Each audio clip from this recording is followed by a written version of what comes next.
The rusty ladder leads.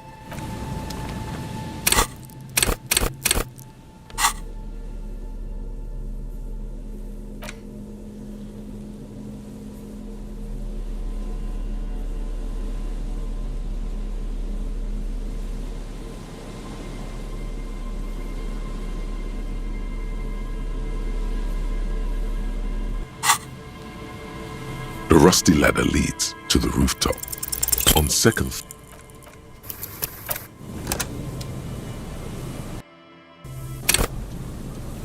the rusty ladder leads to the rooftop. On second,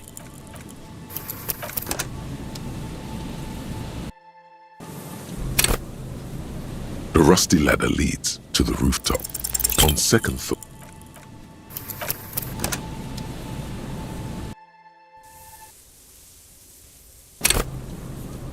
the rusty ladder leads to the rooftop. On second thought,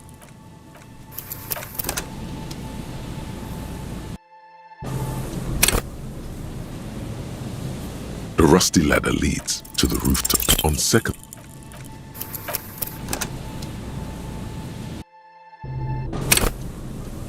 the rusty ladder leads to the roof. On second,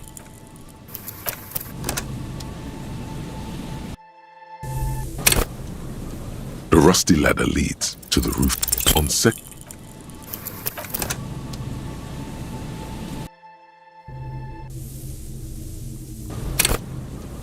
the rusty ladder leads to the roof. On second thought,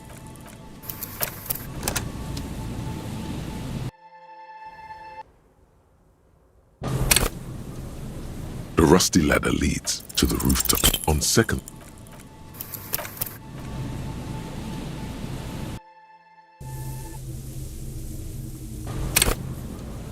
the rusty ladder leads to the roof. On second,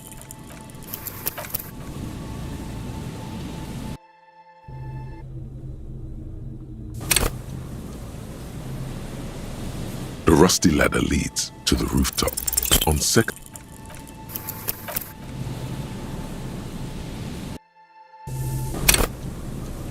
the rusty ladder leads to the rooftop. On second,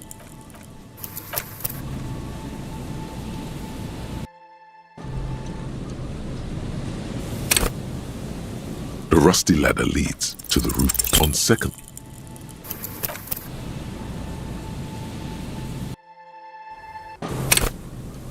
the rusty ladder leads to the roof. On second,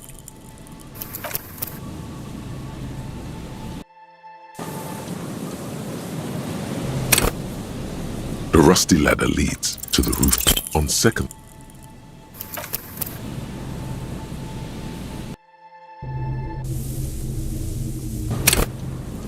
the rusty ladder leads to the rooftop. On second thought,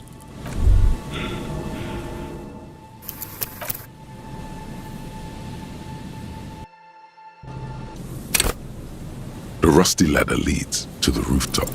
All you need to do is close your eyes and concentrate. Darkness enfolds you. You can feel the distance between the bench and the first rung of the ladder.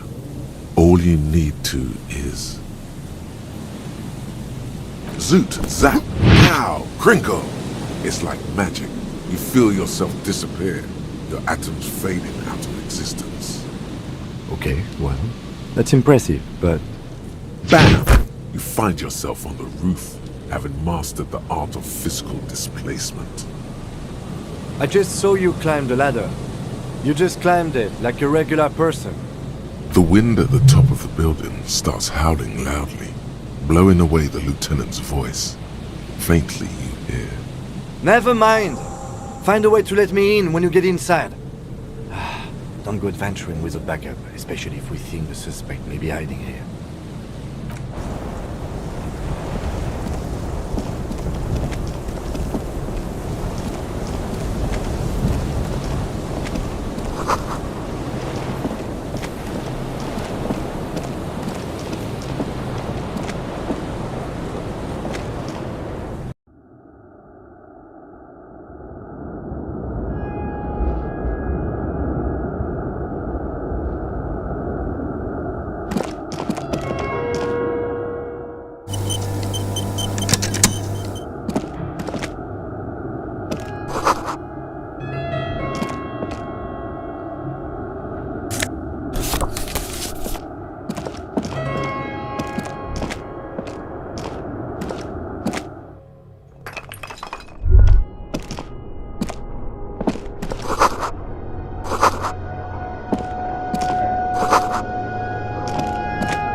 This isn't just glass.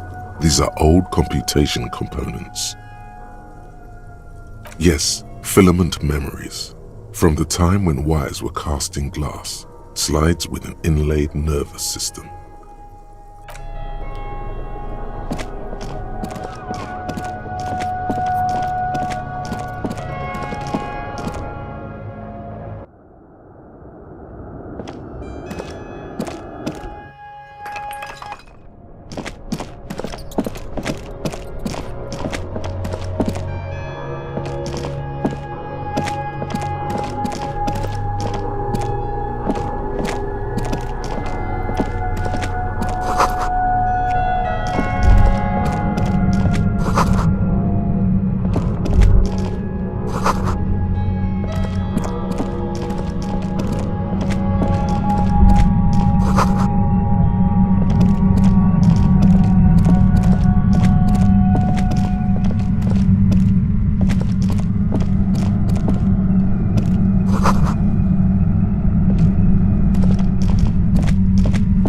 Suddenly, your entire body is paralyzed.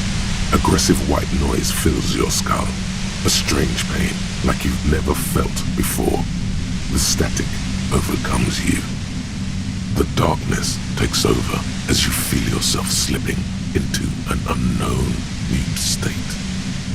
Oh, it's death. This is the end. Cop dies under the boardwalk. An officer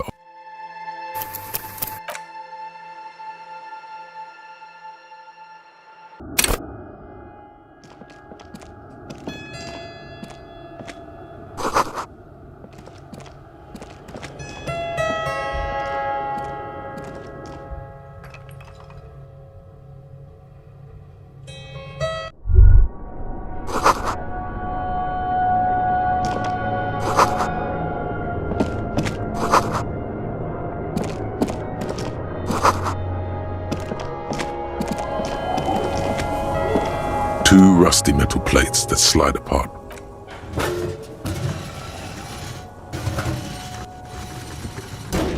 The doors seem to be on rails, but they've gotten jammed.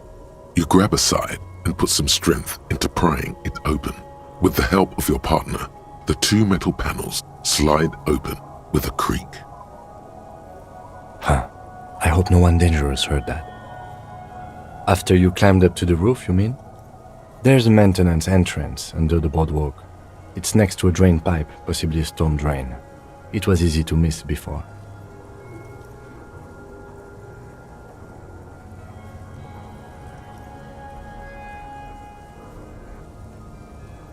Yes, we have an exit, so let's get going. Time to investigate these passages.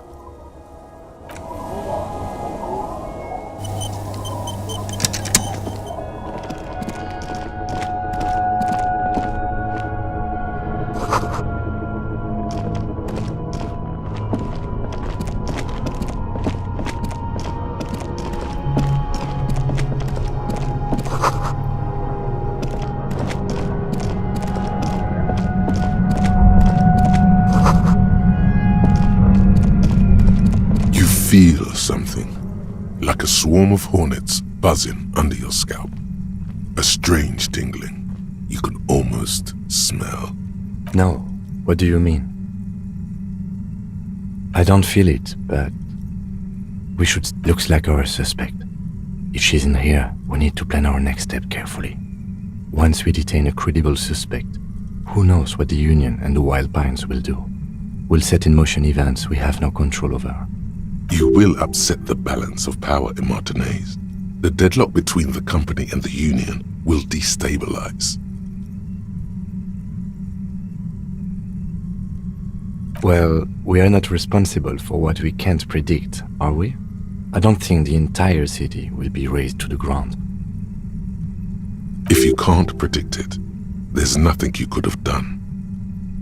You think we should finish running it now? Maybe you're right. It might not be as useful later. It's a minor point. Don't worry too much about this. There are... Definitely. I think she knows something about the mercenaries, maybe. And she... You mean Morel? I don't see how cryptozoology and the murder investigation are connected. But the situation in the city will get tense for everyone. If it gets that tense, the I think I see a cavern. Maybe more cellars? I think we've been careful enough. We still have the element of surprise. I wouldn't be so sure. You haven't exactly been sneaking. Or maybe not. Either way, once we go deeper, there will be no turning back.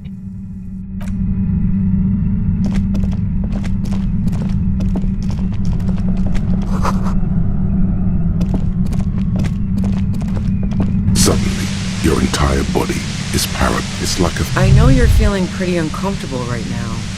Can't say it's a pleasure, officer. I was really hoping not to make your acquaintance. But here we are. As she says the word officer, you feel a spike in the agony. It sounds like the entire radio frequency range is screaming directly into your neural pathways.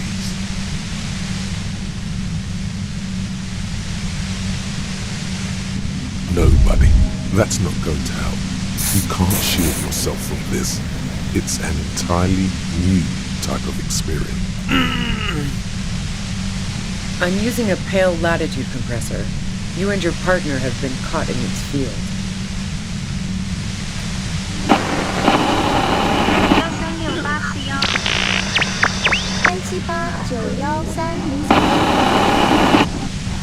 A pale latitude compressor is used to sort of make the pale more manageable. With a lot of these, you can force a radio signal grid on the pale, literally crunch the distance across it. Signals are relayed across a series of repeater stations fixed to buoys. Not a fun job manning those stations. All alone out there in the pale, people lose their minds in just a few years. So, what we are experiencing is a concentration of radio waves. Precisely. This is an industrial strength paraboloid. It's meant for forcing dimensions on something that doesn't have them. Needless to say, the frequencies used are out of this world. At the upper limit is the large prime number generator station. It's used specifically for pale latitude compression. That's why you may be hearing some numbers. But you might also hear, or think you're hearing, local radio chatter. She likes telling you about the machine. Keep her talking. Look for an opportunity to break loose. Yeah, let's not talk about that shit. You were hunting me and fell into my trap instead. That's all there is to say about it. So she thinks of you as hunters, not the cops, and of herself. If you've got something really important to say, you can do it through the white noise.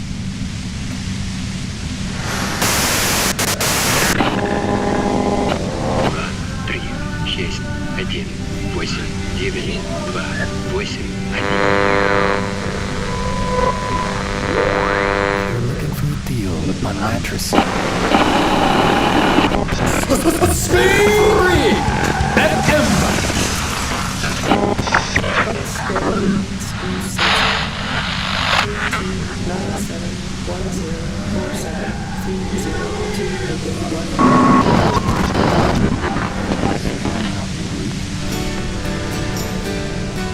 Turn this. God damn it. Fine. If you really want to talk, I can dial it down. I've also got a gun, by the way. She's carrying a 2-barreled front loader.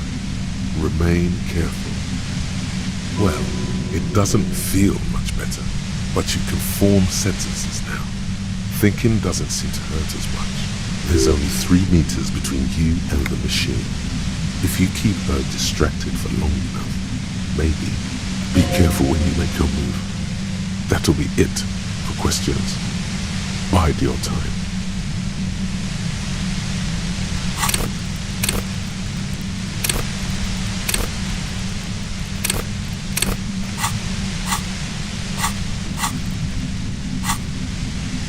I heard you in the passages. And I've been preparing for quite a while. So you found my shack, huh? I'm not surprised. So nice. That's one knife I didn't want to find in my back. As opposed to the other knives she's finding there now. Hardy for one. This could have turned out pretty bad for me if you hadn't walked right into 25 bands of ultra-high frequencies. That's her admitting the bullet was an emergency exit. No, I didn't do it.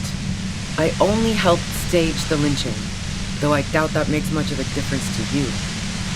Who ratted me out, by the way? Was it Titus? No, he wouldn't have broken first. Oh, I knew the kitten had claws, but not like this. But she couldn't have known I was on the coast. How did you find me? Titus and his boys, man. He told us you were on the coast.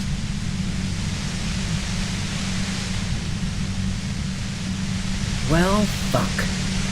Those guys liked me, I know it. If this is what happens to people whom people like, how the fuck do the rest of you get by?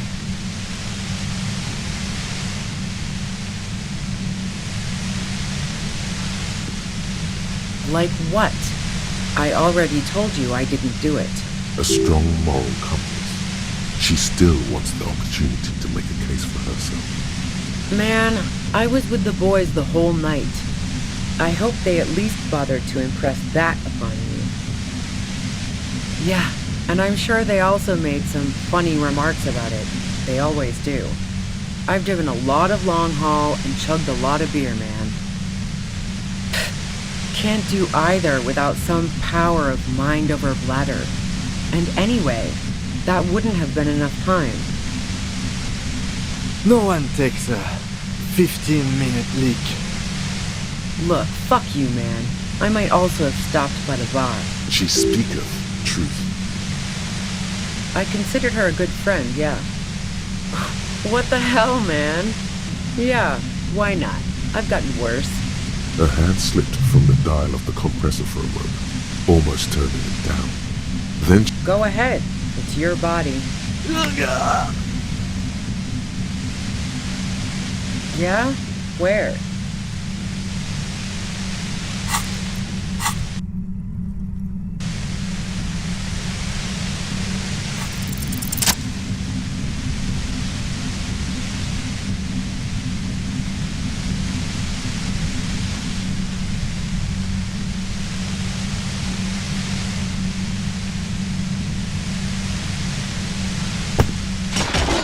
did it. The compressor lies broken on its side. It's quiet in your head again. It's... All good, officer. Be careful. She looks at the machine, assessing the damage. Her hand trembles. Oh, fuck it. She's truly desperate. She thinks she has no other options. You need to give her options. You know. She stares at you, frozen, the gun still in her mouth, eyes filled with dark intensity. Then something shifts in her. Her neck and shoulders relax, and her grip on the gun loosens. Day of miracles. I'll take it. She runs past you, then past the lieutenant, and disappears into the darkness of the Good call. I would have done the same, had I not been incapacitated. Her tent. We should check it out.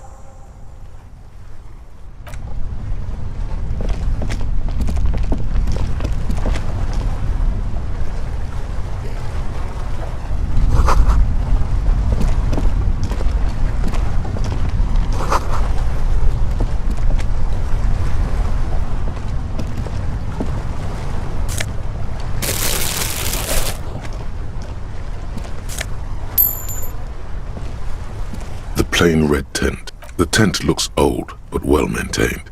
In the darkness of the tent, a rolled up sleeping bag, cooking utensils, some books, and a kerosene lamp. It reeks of cigarettes, Assorted soft covers, mostly pulp horror. A motor carriage lies buried in the snow on one cover. On another, a ghost airship.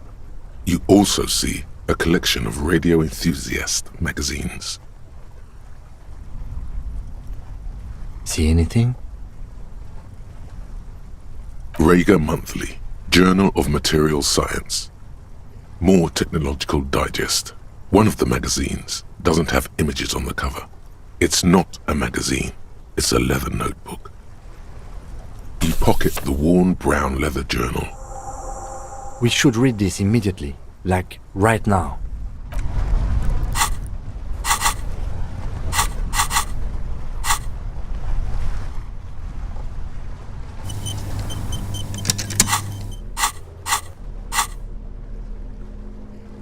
The library card. Billy is a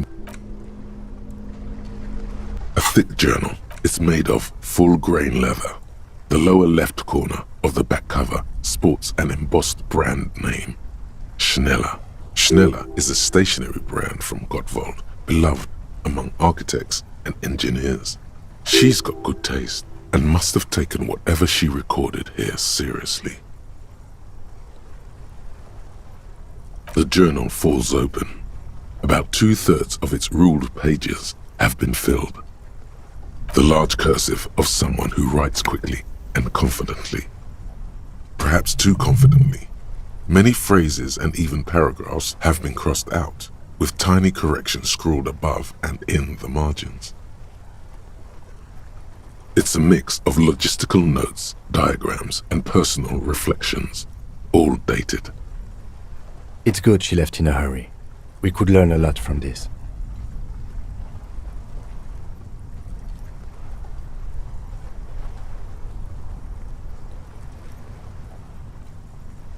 Nothing on March 4th. March 5th, though, well, that's bound to come back and bite me in the ass. I'm bad at this. Loyal to a fault. But that's another matter entirely. She is referring to betraying a previous employer. Does this suggest she did it in self-defense? Hard to tell exactly. It's mostly noted down in code. Looks like contact information, quantities, directions. There could be useful information about local operations in those notes. We have a junior sergeant at my station who's good with codes. I can give this to her after we finish this. Esoteric radio technology. The most recent ones probably pertain to the latitude compressor, sketches, calculations of distance and density. You make out a familiar spiral shape. Short, wry observations of people and places. Probably a way to pass the time on the road. Also, what appears to be attempts to sort through some difficult decisions. There are a few passages with many questions in them. The first entry is from August 2nd of last year. It reads simply, I know my position is precarious. All I can do is make myself as useful as I can while looking for a way out. Remember, no one is indispensable. The most recent entry is from today. It reads, even when I leave here, if I leave here alive, what's my next move? Staging a lynching is a crime, even if I'm not accused of murder on top of that. Forever on the run. Not really my idea of the open road. Man, I was really looking forward to winning. I just don't think she killed a mercenary. It's mostly a gut feeling, though, since we let her walk out without hearing her side of the story. Clausia was the one who pointed the finger at Ruby. Perhaps she was trying to steer us away from herself, or... Either way, we need to keep an eye on her. One thing is for certain. We have business back in the whirling in rags. Questions to ask. We should get to it.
I'm all out of shits to give, loincloth. Welcome to the fucking reckoning.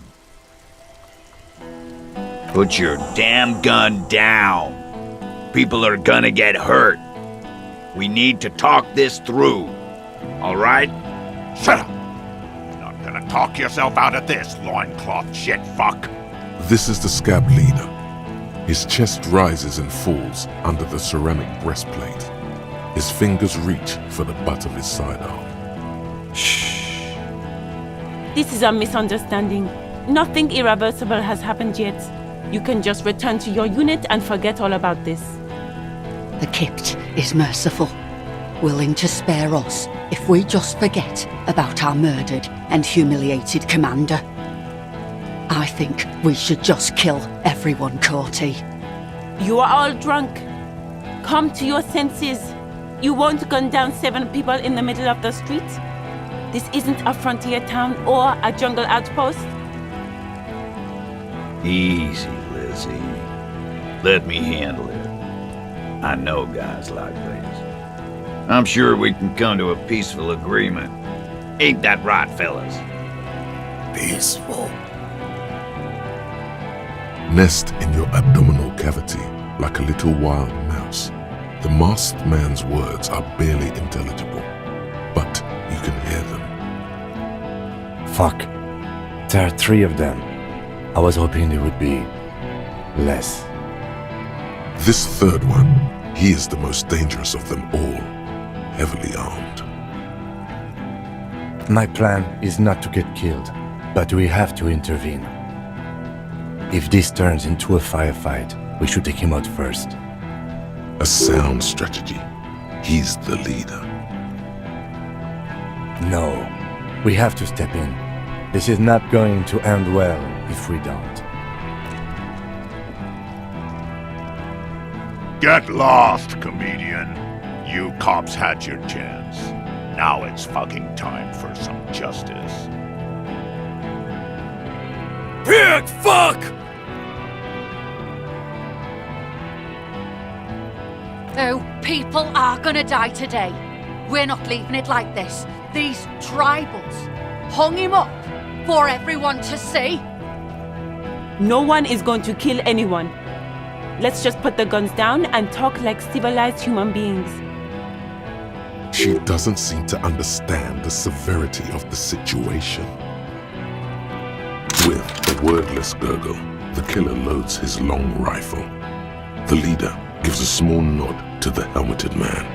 You feel your fists contract as you stand there between these men, all carrying real weapons. You really should have a gun in your hand by now. Or something dangerous. This feels scary. No, it's okay. Soften him up and trust the others to attack if it comes to that. Make him talk. Present an argument. I'm barely keeping you together here. This is it. If you talk to him, he will rattle you, not the other way around. Alright, here we go. This is an illegal tribunal. Krano would never sanction this. Who's the commanding officer? Take your pick. I have some trivia, too. Get him interested in facts. You only have time for one argument. Choose wisely.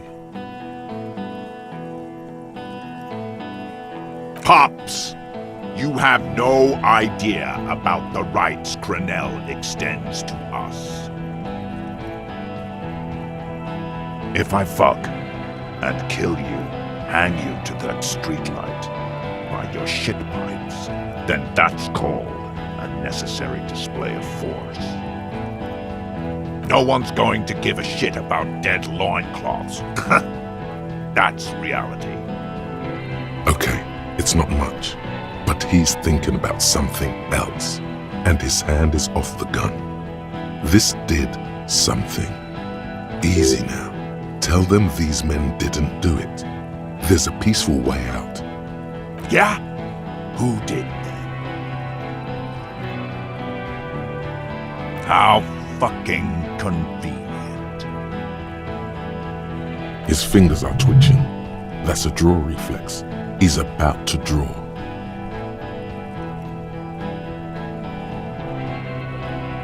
What the fuck?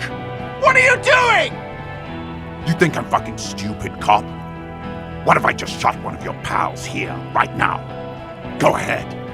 Tell me it was the fucking cafeteria manager one more time. Listen, please. This cop and this drumhead cop marshal won't decide who... The Hardy Boys confessed to hanging him, all together. Titus said, "We took him out back and hanged him." He said it loud, in a public place. You're lying. DePaul heard He wasn't hanged. He was shot by someone in Martinez. They're helping us find the shooter. it. Fucking liars. The shot rings in your ears, a low, tinny ring. Then the Hardy Boys yell something.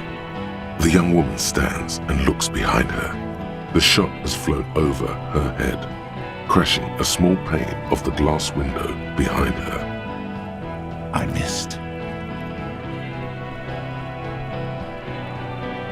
I know what I heard, Corty. They said they killed him. They said it was a good way to end a Sunday night. That doesn't sound good. You need to change the topic now, or there will be another shot. You think I care what that company cunt thinks? Fucking waste this fuck! Who the fuck is that? Glacia, the woman upstairs, where is she? She left! Unarmed, hunched, but keeping it together. She left! Her room's cleaned out! Right before these assholes showed up! We should have arrested her. Hey, Bushman! Your little cunt isn't gonna help you out of this one! Yes. So what? Nah. I'm clear as day. Fucking government-ordained super soldier. Enough already! What is this? We didn't come here to fucking chat! Interrupt me again and I will execute you on the spot, Lance Corporal. What's that, loincloth? I can't hear you. Sounds like you got your mouth full of dick. Rude. Shit, this is it. Tell him anything. Tell him you have more information. Rude. Kill him.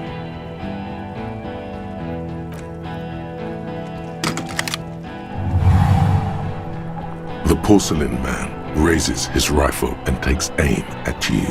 His hands are steady, and the long barrel of the rifle sways slowly.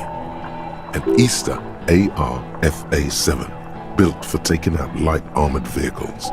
It will devastate you. You stare down the barrel of the gun.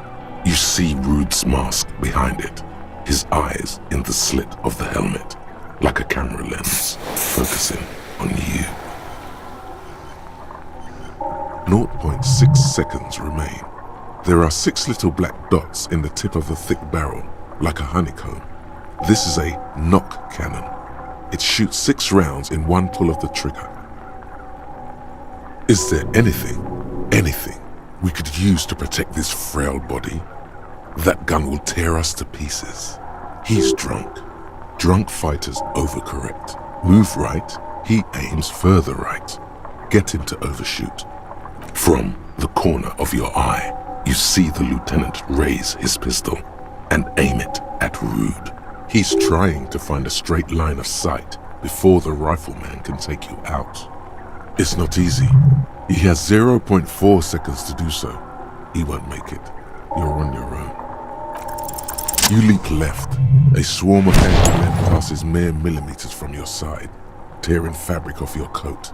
Feels like the lightest of tucks. The man tilts his head, trying to see through the clearing smoke. for the next shot. Watch out. To your left. DePaul is about to take a shot too. At Kim. God, please. He's aiming for the eye slot in Rude's helmet. An extremely difficult shot. 2 shots ring at once. One from the lieutenant's pistol, and the other from DePaul's. It's aimed at the lieutenant, but it misses. You hear a scream behind you. Blood gushes from the helmet's eye sockets as Rude staggers back, disoriented.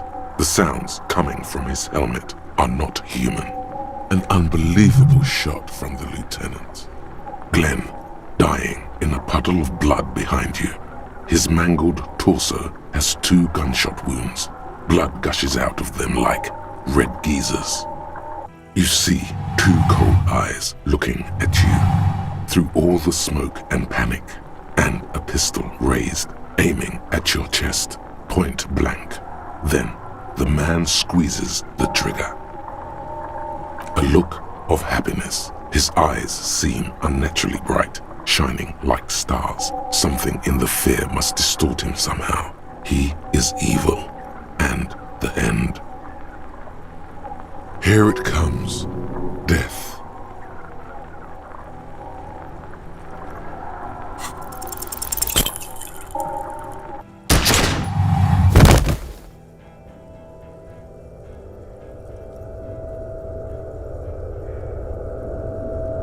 You can't. The pain is too immense to scream. Nothing. A persisting darkness. Dancing lights of pain. You're bleeding out.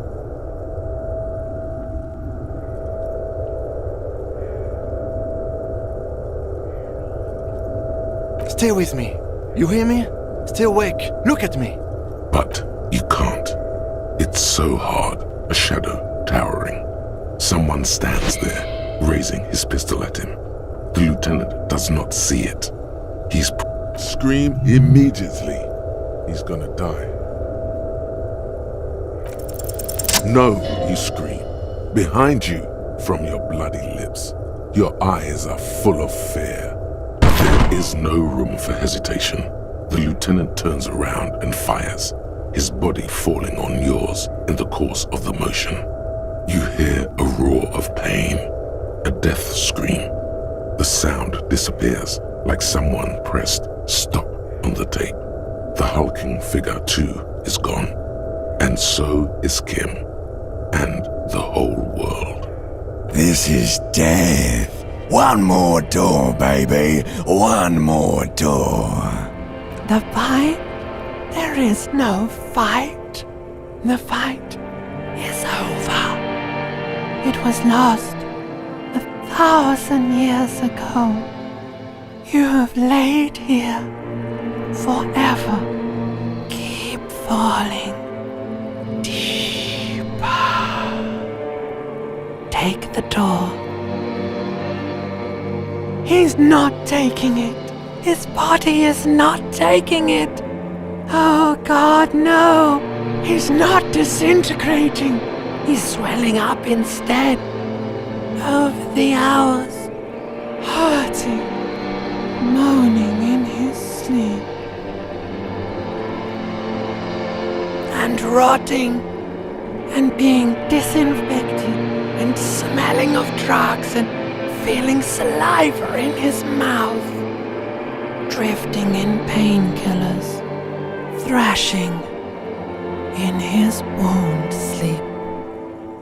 There is a radio in the distance, a radio of the world, playing sounds. Good morning, Elysium. Soon you will return to the world. Hours turn to days. Soon we will get up again and go through it again. Finally we know what the infernal engine was outside. The clarion call. The engine of a Caprice Kinema. No, it was him. He is the infernal engine. Can't you see? He never stops. He only gets worse.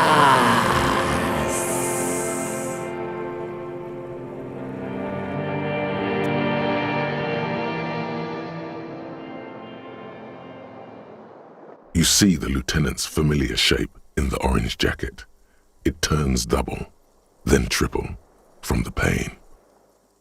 Sunrise, Parabellum. Mr. Gart cleaned it. It took him an entire day. 2 days, in and out. You've been up enough to take Dramamine and curse. And drink water. Yes, the joke wasn't funny anymore. I took it off. The close proximity of death must have made the lieutenant contemplate his life choices. He's done with the jacket. What happened? We tried to take the diplomatic route and hoped they wouldn't attack first. They did. The major gave the command. As retaliation, their rifleman tried shooting you. He missed, or you dodged. I shot and wounded him, while Glenn took a bullet in the spine. It was meant for me. He did not survive. Titus, Fat Angus, and Theo charged. Angus and Theo died before they made it to intensive care. Titus died in the hospital yesterday. Alain and the young musician, I forget his name, they are all that's left. Yes. You were bleeding out by then. You warned me. I was able to disarm Cortana before he got the jump on me. I was not able to kill him, as I should have. Crenel took him. A stray bullet killed the Pole, though. And that's what happened.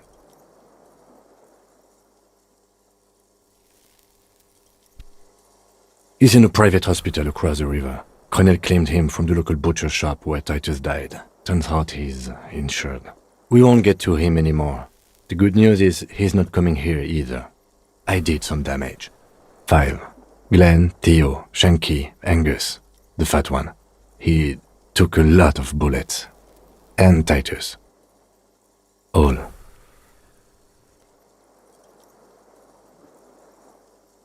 Yes, officer. 7 people are dead. It's not a success. But what's done is done. The violence is cordoned off. The mercenary tribunal is neutralized. The worst scenario has not materialized yet. And we are still alive. Both of us. He did not expect you both to survive once you stepped between those two armies. His smoking, his hunched back. You have it worse, but he took a real beating. That cigarette has medicinal purposes. Reasonably bad. You were shot in the left quadriceps. That's your thigh. The outer side, thankfully, no major arteries were nicked. The bullet was removed and a bacterial infection treated with mercurochrome. We will see.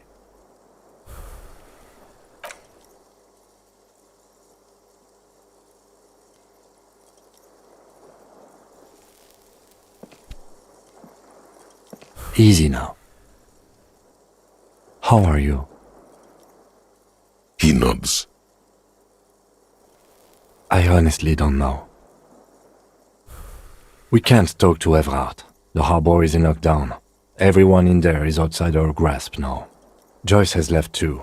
We never got to know what she would have told us. I'm sure it was important. Yes, Joyce Messier. On the boat, you know? She could have helped us. It's clear the mercenaries were working for Wild Pines.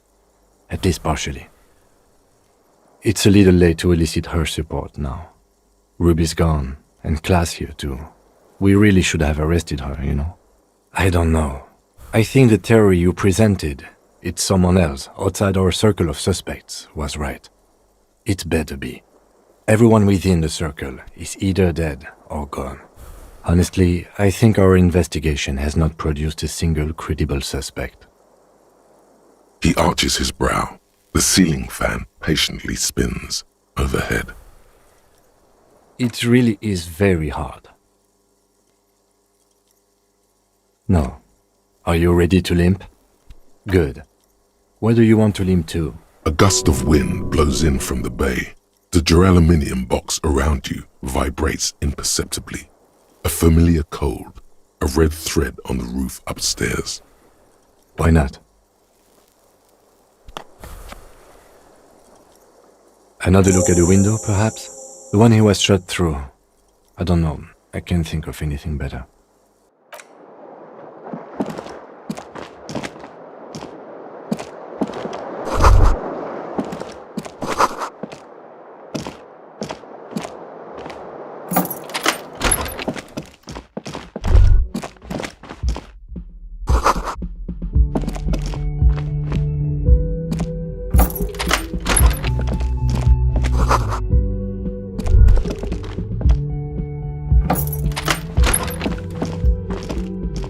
The medicine cabinet. Pity. Mm-hmm. She's...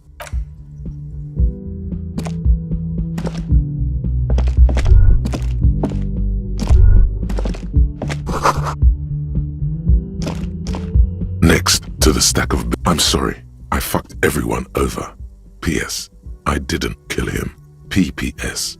Gift upstairs. A gift. It's hardly surprising. I am not drawing my gun, yet, but I don't like gifts. He says he's not, but his hand moves instinctively toward his holster as he studies the note.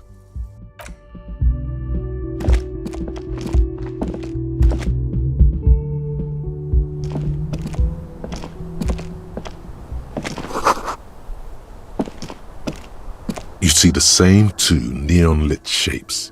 A man... This is a ray of backward motion. It suggests the bullet came from the extreme upper quadrant of possible angles, from a point beyond the roof. B triple prime. The island in the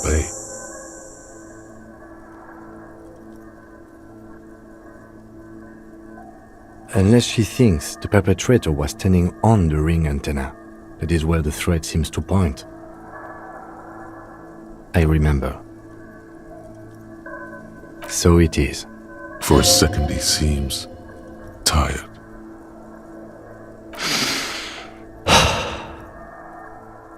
The lead is flimsy. You might as well go around Martinez looking under every rock and talking to every person. But what else is there?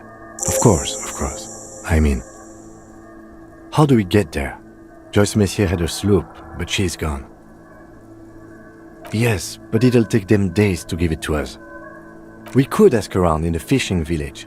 They had boats.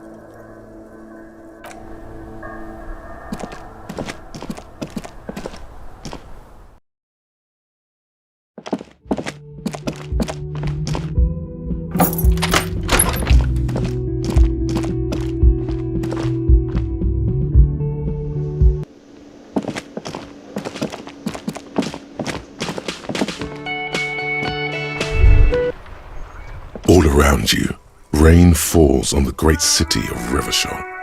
Rain drips from the eaves and floods the gutters, washing the filth away. The spring thaw must be here. The snow is melting. Looking up at the sky, cold water dripping from your hat. Grey sky like great battleships, clouds colliding with one another. Rain falls down on the world. Humid. Your coat shields you from the rain while the city shivers around you. A traffic jam. Rain thrumming on the roofs of motor vehicles. Inside, drivers watch water streaming down their windshields. The statue of a king shudders. He too is cold. The canal bridge has been raised. The road ascends. A raised motorway loops above the ghetto. Beneath its concrete columns, a sea of rooftops, woodwork, and tar stretches northward. 4-story buildings as far as the rain can fall. The snows melt in Jamrock. Revachol is the capital of the world. Jamrock is the capital of Revachol. Droplets form on your eyelashes.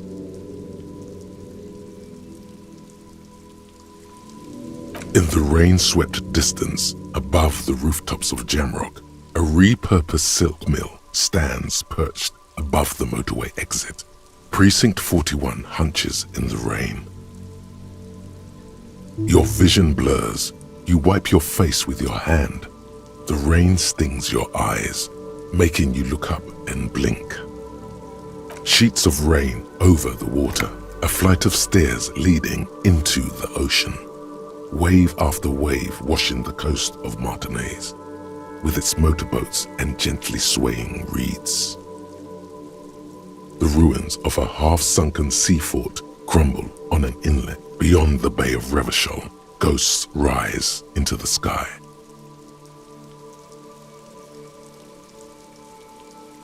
Urban coastline, rain dripping off Eternite-covered roofs, cinder blocks left over from half-finished construction, a defunct research and development building once seized by revolutionaries. An old wooden church stands on stilts above the water. Coal City, end of all lines. Your hair is an oily mess flecked with ash from neighboring coal plants. Smokestacks rise somewhere in the distance. This rain will not let up anytime soon. At least we are dressed for it. Let's keep moving.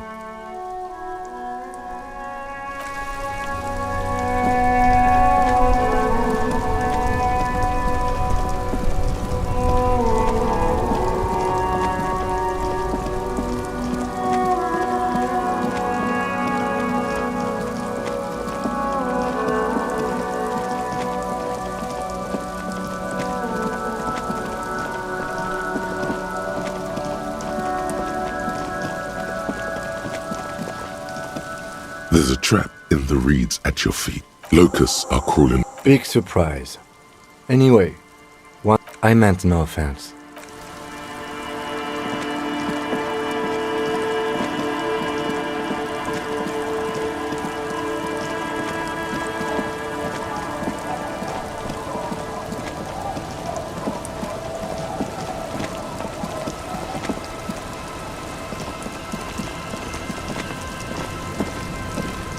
Officer, what happened?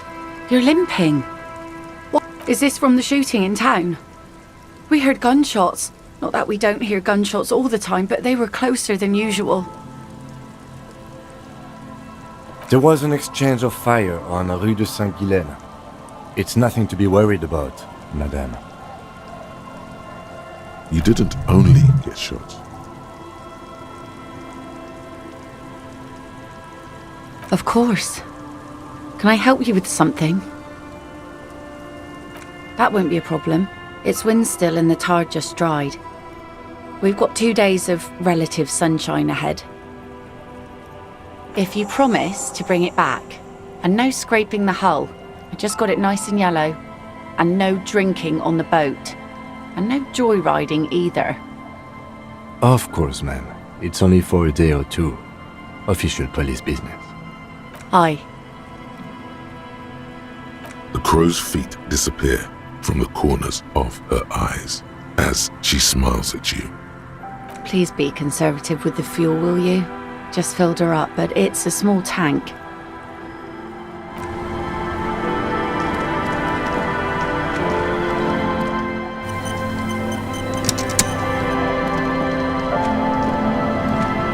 A skiff with a small steering engine in the back floats on the calm mirror of the sea. Its 2 seats are empty.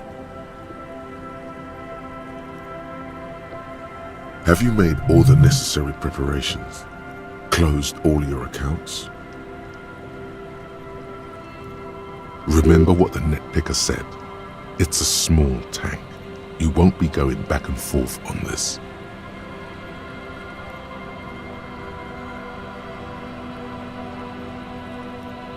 What?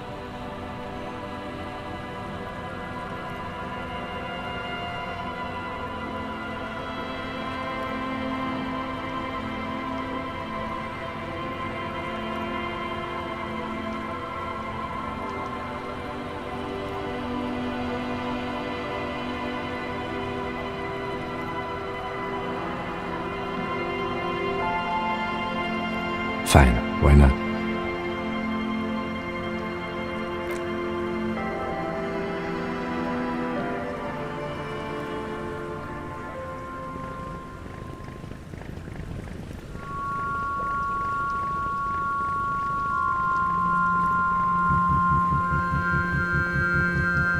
One to the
The boat comes to a slow stop.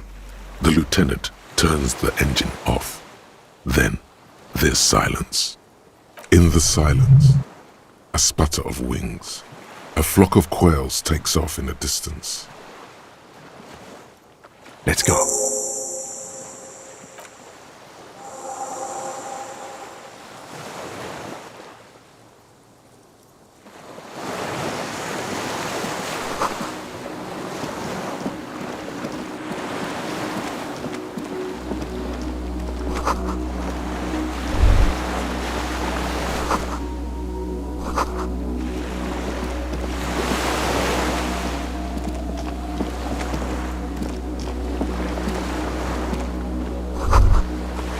ICM? This feels familiar somehow. Insul Indian Citizens Militia. It's the official name of the Communards Army, the black and white army of the revolution. Sounds an awful lot like.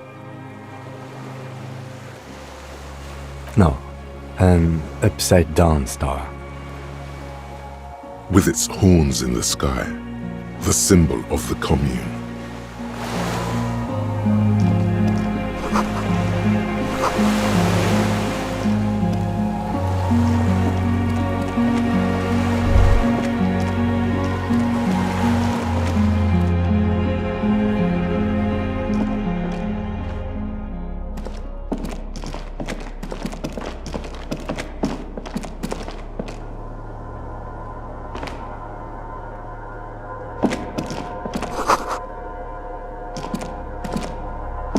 Books and magazines, most popular among. Someone's made themselves a home.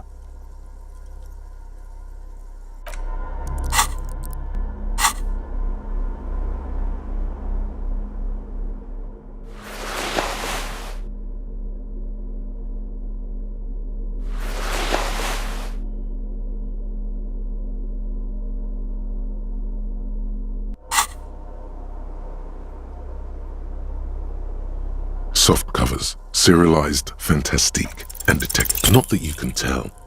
Maybe. The print in some of these is pretty.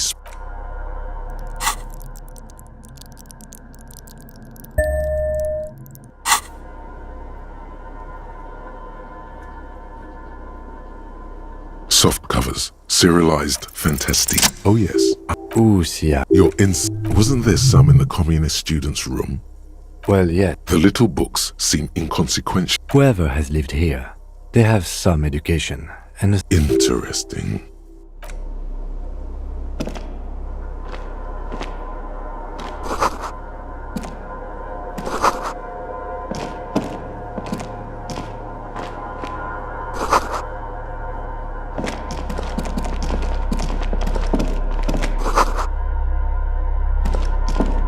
You see a small metal door nested inside. Maybe this is one of the doors we don't open? He's right. I think there's a console just southeast. Another part of the island.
Hold, the lieutenant. It's cold now.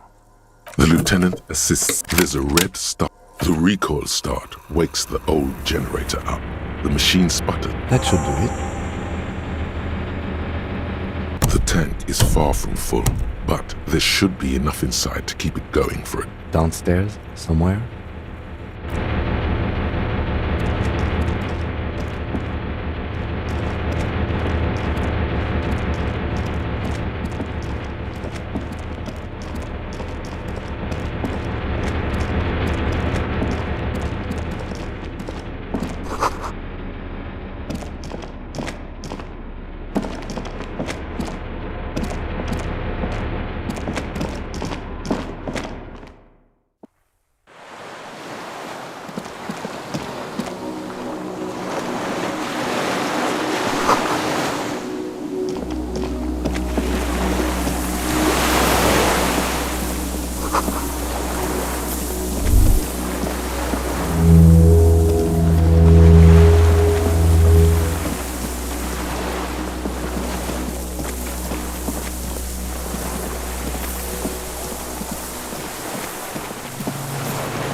There's a rain-soaked mattress on a concrete slab, only half covered by the crumbling roof.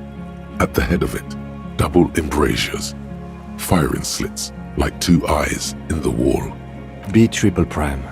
This looks like a good place to shoot from. There's a firing slit in the wall in front of you, like a little window. The springs screech as you lean on the mattress and crane your neck to look out. A small piece of Martinez coastline opens up in the square in front of you, like a tiny landscape painting. 1 kilometer across the water, the ruins look familiar. The red chimney and collapsed rear wall of the 4-story tenement in front of the Whirling in Rags, Rue de Saint-Ghislain, 10. A towering skyscraper, its top floors shaved off by artillery fire. Capeside apartments, Rue de Saint-Ghislain, 33A and 33B.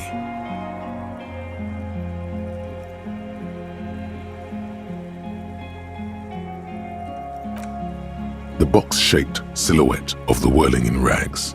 Its sloped roof, a tiny fleck of light catches your eye on the rooftop, sunlight reflecting off the upstairs window of Clausia's room. Do you have a line of sight to the window?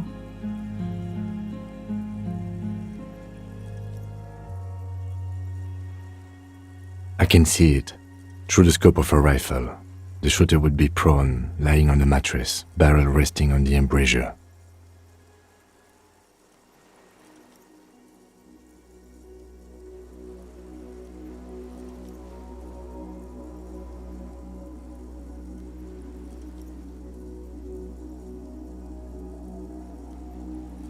Cheek against a cheek rest, hand on the hair trigger, on a calm day like this.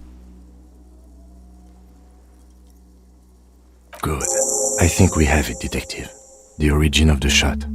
This is the sniper's nest. Affirmative. Nothing pointed here. Many leads pointed elsewhere.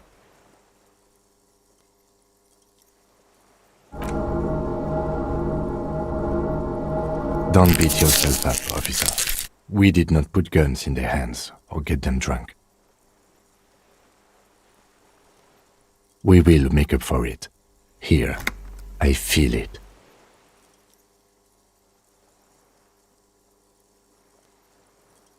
Where?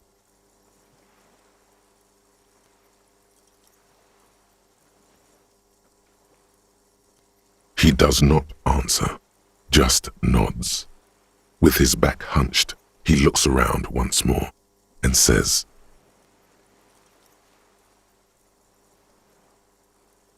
We should move now.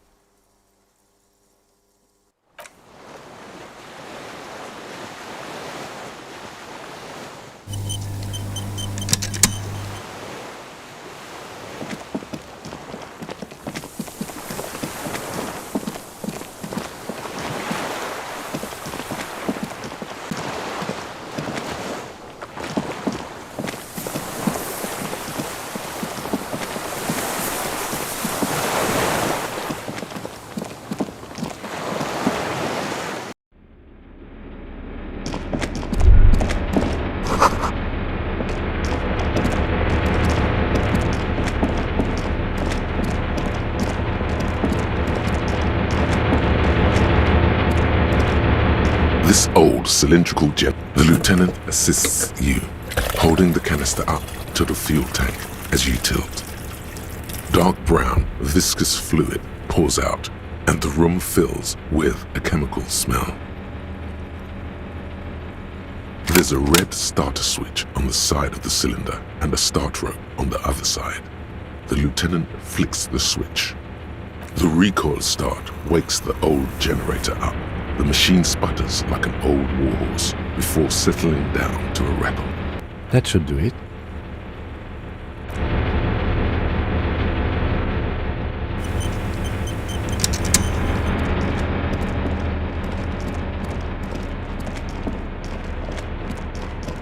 The heavy metal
heavy metal doors. Fuel, generator, console.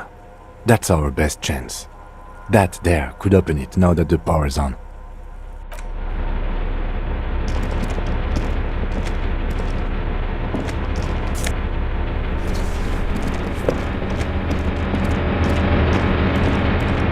This old cylindrical generator, the tank is far from full, but there should be enough inside to keep it going for a day.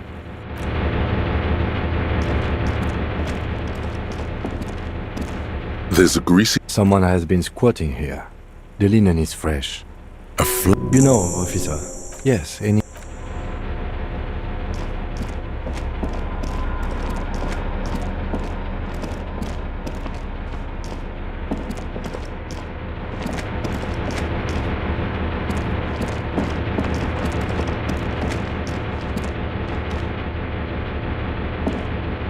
Green paint flecks off the mono. The keys... The console. I think, yes. Let's see. The blast door opens with a series of clicks. A shaft of light appears, then widens as the light shines in.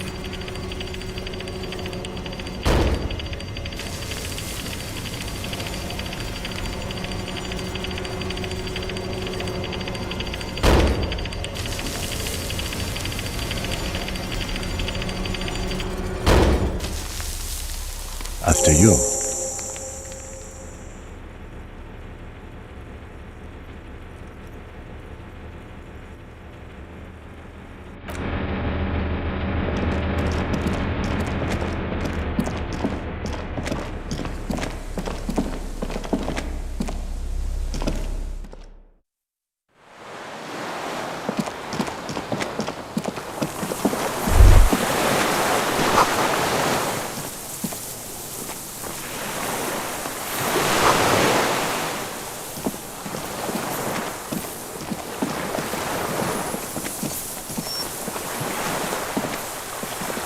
An old man wearing tracksuit trousers leans on the frame stock of his rifle.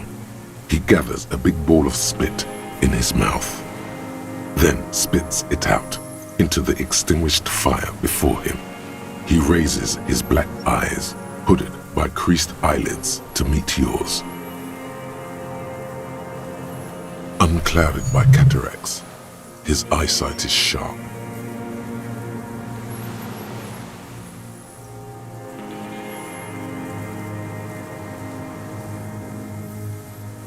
No. Put it down now, sir. Or you're gonna blow my brains out before you question me. To hell with it. It's a walking stick anyway. It's out of bullets. He stares on, his wrinkled mouth moving without a sound, a strange sadness, like a song.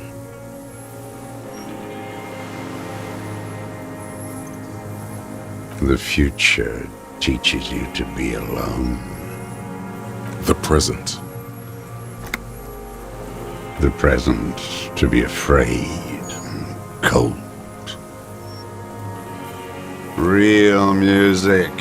Real Prolet Cult. That's La Revacholière, not your rock and roll misanthropy. Marching song. The job of a shitlicker. You don't understand anything. My name is Josef Lilianovich Dross, Political Commissar of the 114th Anti-Aircraft Division of the 4th Army of the Commune of Revachol. I am a deserter, a partisan, and a prisoner of war. This is my termless surrender. The commune of Revachol? Do you mean the ICM? You're a holdover from the... From the Insulindian Citizens Militia, the army of the revolution. I was recruited in Jamrock in 07, trained in the École de Contrôle Orient, and consigned to emergency defense duties in 08. I left my unit on the eve of the landing. When I returned here on May 14th, the commune had fallen. Still armed and ideologically trained, I wrote a criticism of myself and resumed partisan duties. 51 minus 8 equals 43. No. I've been on other islands, too. I was an Resurrection until they turned it into a spa in 18. Then I was an E-48, a nameless sound, until the sea washed over it. Then I came back here.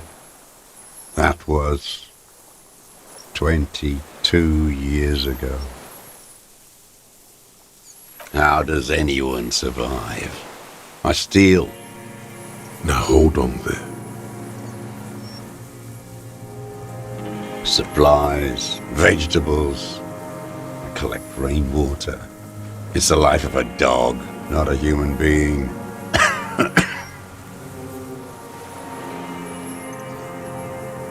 How is your health, Mr. Dross? I've been throwing up blood since winter. Red, like beetroot. Been passing it in stool, too. He does seem frail, gaunt for his age, more like 75 than 65. Trouble putting on weight could mean cancer. The RCM can provide medical services. You need to be looked over. I need to die. You don't have medical facilities. You have guns. That's all they give you. Toy guns.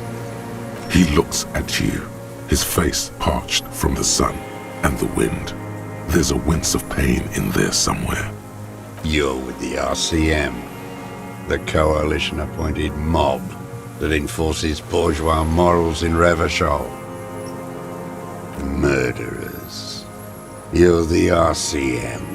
You represent the Moralist International, the enemies of humanity who took this city.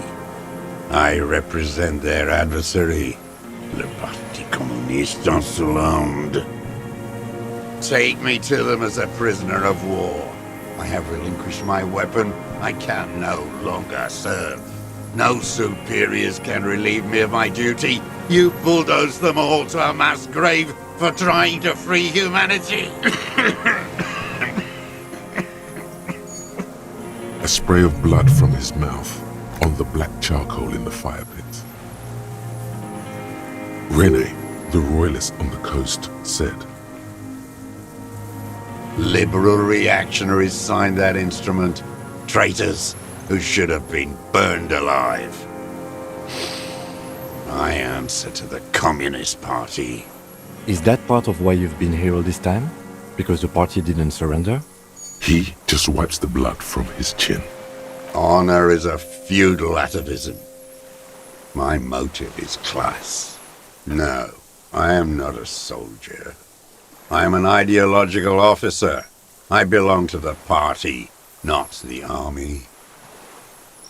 Like you belong to the Moralist Party. 43 years and 10 months. It's not how a human being should live. But I had to. I couldn't just forget. I couldn't just forget what I saw. What have you been doing during all this time? Hiding, fishing, waiting.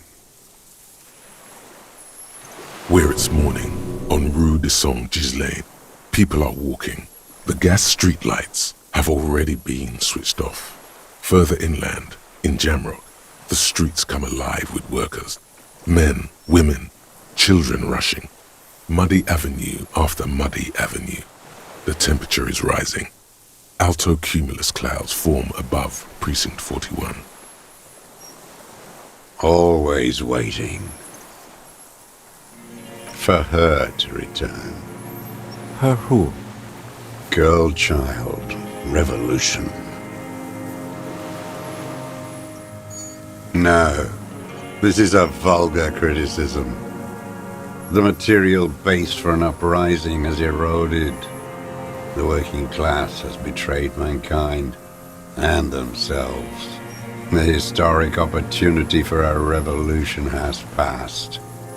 It will not come back anymore, however hard I try, whatever I do. I was just 16 years old, 15 when I volunteered. I had a lapse of faith. You could say I misunderstood the historic role of the proletariat and thought Mazovian socioeconomics were fallible. For a second, I doubted the irreducible laws of historic materialism. A second is all it took for reaction to take hold.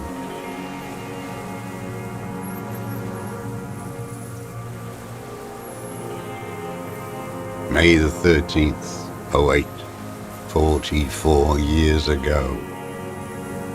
The horizon was black with coalition airships.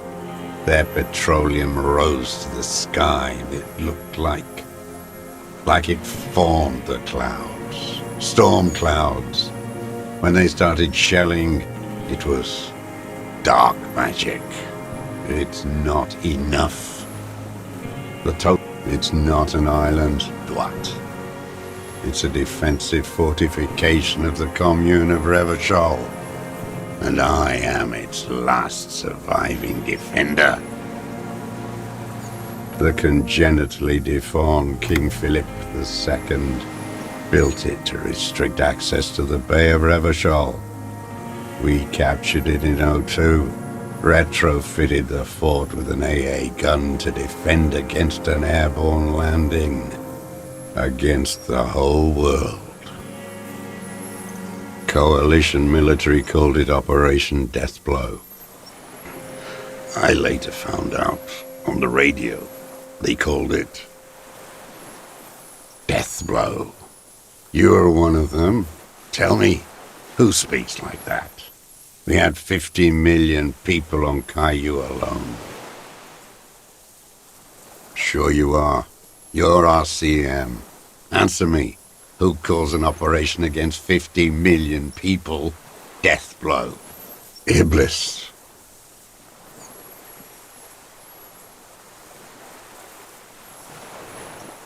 He nods. Shaitan Ahura, the Darkened One.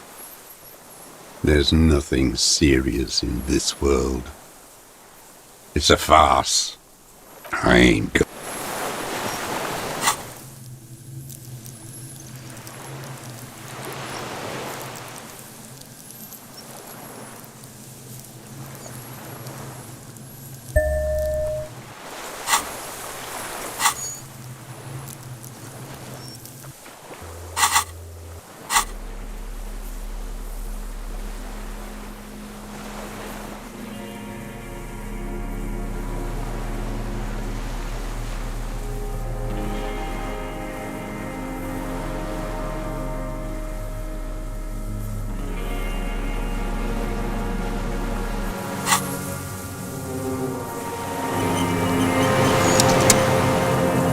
Minions of capital. For a sick...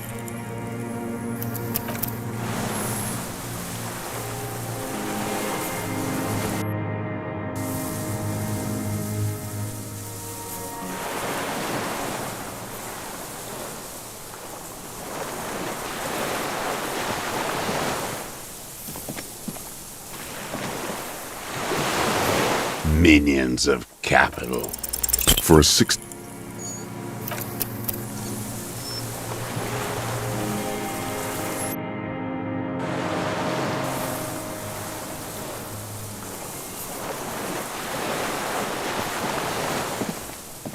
Minions of capital. What strikes you about this? Indeed, it's a... You've seen dimension... No, I'm not okay. There it is again. Erratic hand motions, bouts of rage, and the stomach thing too, of course. Have you... Killing. Have you... Interest. Mirror. So is... This is... The good... The solution. Go in... No. Be careful now. Slow and steady does it. Make him repeat it first. I don't want to tell you anything, you grotesque murderer. What did I just say? What did I just tell you? That... He heard you. He just wants to hear you say it. Oh, yes. That one. Ugly piece of work, that boy. Did you kill him? I am a son of a welder and an officer. Exhaust the scent of blood in the air.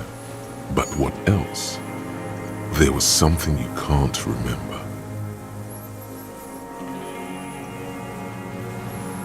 Wait, here it comes. There were nothing. Officer, a word?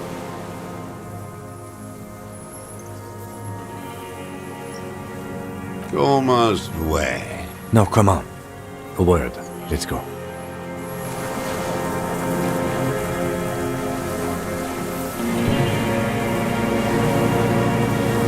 I think we may have this.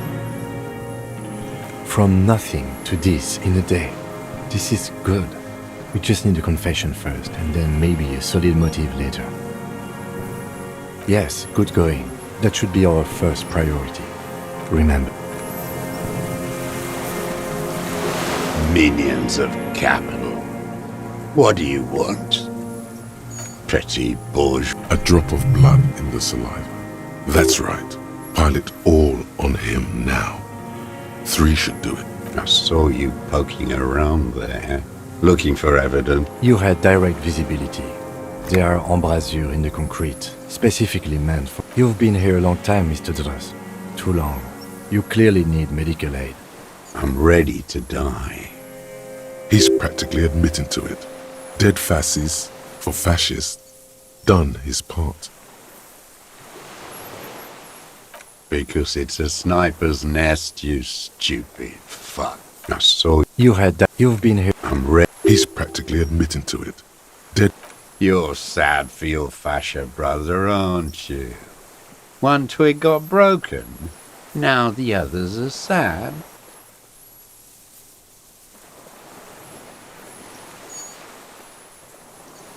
Damn. So many this year too. Classier. He knows her, but hadn't heard the name. With the Vic. There is a small tremor. You're lost, Dwight. You're lost. Officer, are we sure? We could maybe get more. The old man looks at his rifle in the sand. His gaze follows your motions. The rifle. They say Triangong 4.4. This is the Vulgate. What does it say? That's what the little guys told us. Those men. On the butt, you see Vespertine writing, burned into the wood. Triangle. Warren. No response from the old man. The old man keeps following your motion. This looked very much like the murder weapon. What? But you said I would be taken to the... The whip. Your whip. Do you But... No, I don't want to. I have to stay here. He's sweating. Beads are forming on his forehead. Your confirmation is not required, sir. Now on to the boat. Not really. We could escort him to the pier, then either one of us can take him inland while the other stays here, but... But then, who watches him while you're coming back here?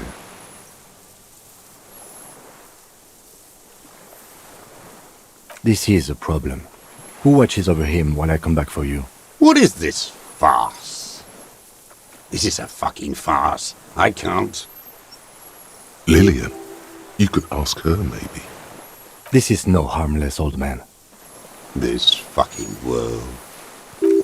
No, listen. Listen now. No, it would take a whole day on this island. You go and transport the prisoner. I'll be here. I can escort him to the pier with you. This world. The wind is... Your skin is crawling suddenly.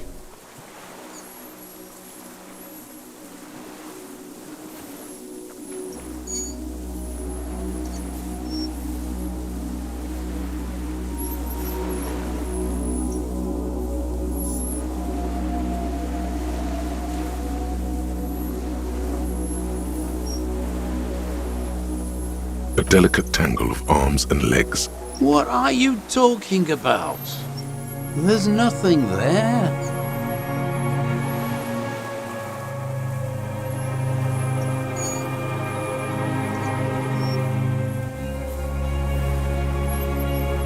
The stick insect is over 3 meters tall.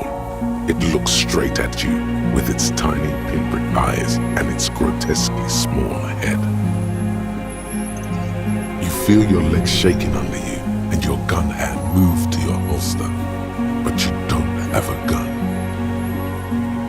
Tell me what you see. I can see it. But it's Be very.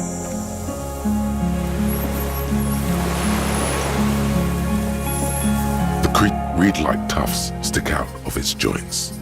As the insect moves its forearms, it produces a slowly. The drape hissing and clicking, it extends its mandible-like and... Okay. There is... The shrill flash of the camera cuts the air like the blade of a sword. I got Immortalized. A shudder pulses through. As you... The author...